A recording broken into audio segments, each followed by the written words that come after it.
Ito siya, kinilaw siya na, ano, hipon. Grabe asim niya.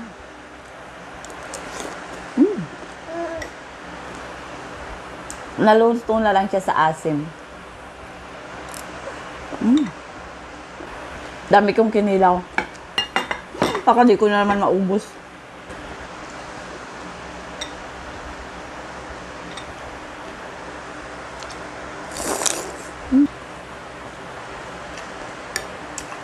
Ewan ko kung matapos ako dito sa mukbang ko kasi itong nasa tabi ko, maingay.